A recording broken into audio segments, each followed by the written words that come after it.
In today's video, let's talk about 5 key fears that you probably have as a sports parent that I want you to let go of today.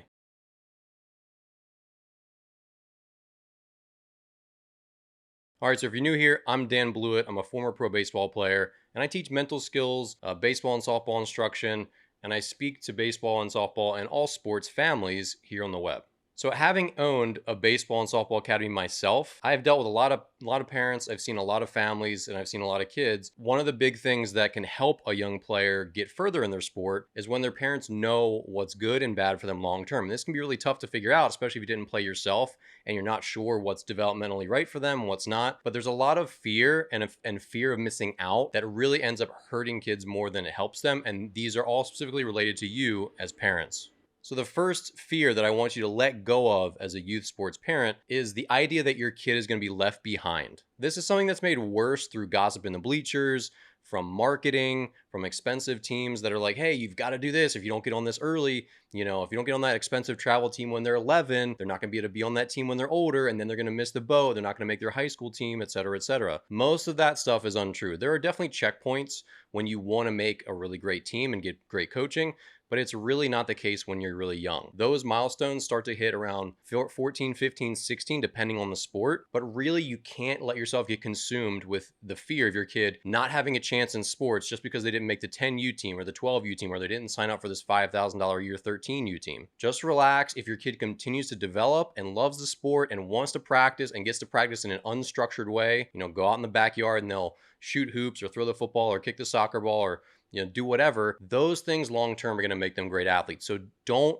get wrapped up in this fear of your kid getting left behind. Second fear that youth sports parents commonly display is that if their kids don't get structured practice all the time, that they're not going to improve. Unstructured practice and play is really, really important. And what this looks like is letting your kid go shoot hoops by themselves, go kick a soccer ball with their friend, but not with the coach around, playing backyard baseball, going for, whatever it is. Let your kids have playtime and practice time in an unstructured way. This lets them learn to improve their mechanics themselves. If they want to hit the golf ball and they want to hit it straighter and they want to hit it farther, and there's no coach there, they're going to have to learn to tinker with their body and understand their swing better on their own. They're going to need to learn to self-coach. And when there's not adults around, they're just going to have more fun and do it the way they want to do it, make little mini games, all this stuff. It's really, really good. And it helps them become more accountable to themselves, engage with their sport, and it allows the sport to stay fun because it's not always bogged down by rules and practice times and drills and stations. They get to do it how they want to do it. So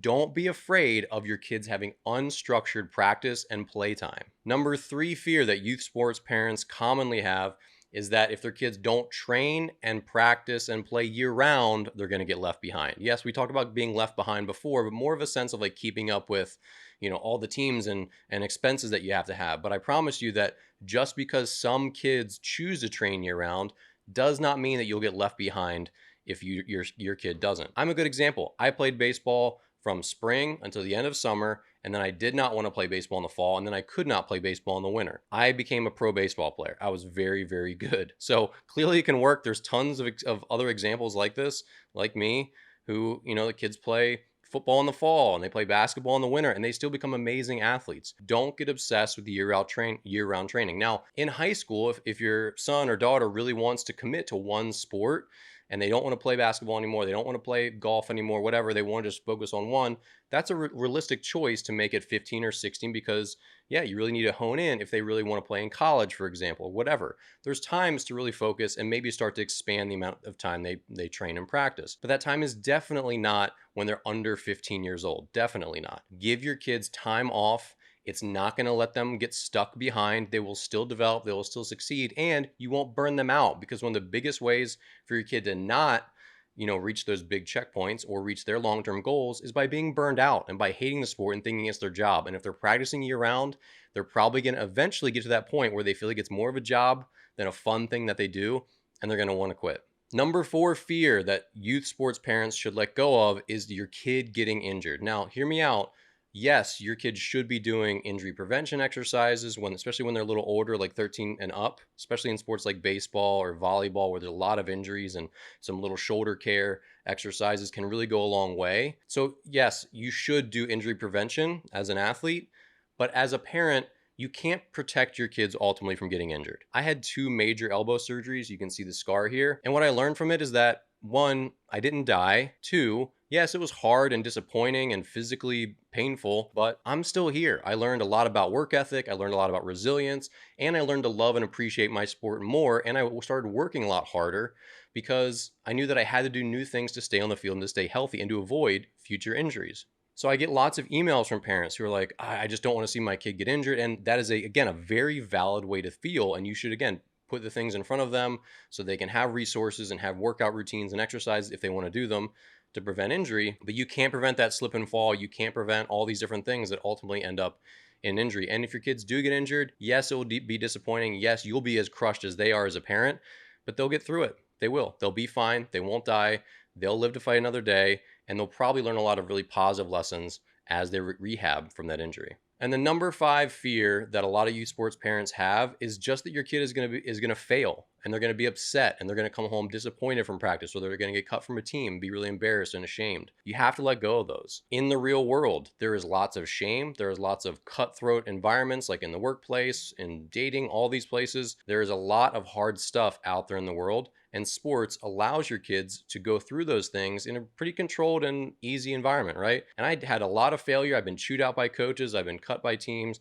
There's been a lot of stuff that's made me a much more resilient and grateful adult. And I'm happy and I'm thankful for those tough experiences, even though they were really tough in the moment. So parents, it's okay that your kids fail. It's okay that they come home upset after not playing well, after getting cut from a team, all those things. They're ultimately going to have to grow and become stronger, better, more resilient people because of those moments. So don't try to pave the road for your kids. Let the potholes be there. Let your kids deal with the potholes themselves. All right, so hopefully this video was helpful. If there's another parent out there who you feel like needs this message, please share this video, post it to your local Little League organization, Facebook page, or wherever. And if you're new to the channel, definitely subscribe below. I put out more content for baseball families, softball families, and youth sports families in general. Thanks again for watching, and I'll see you here in the next video.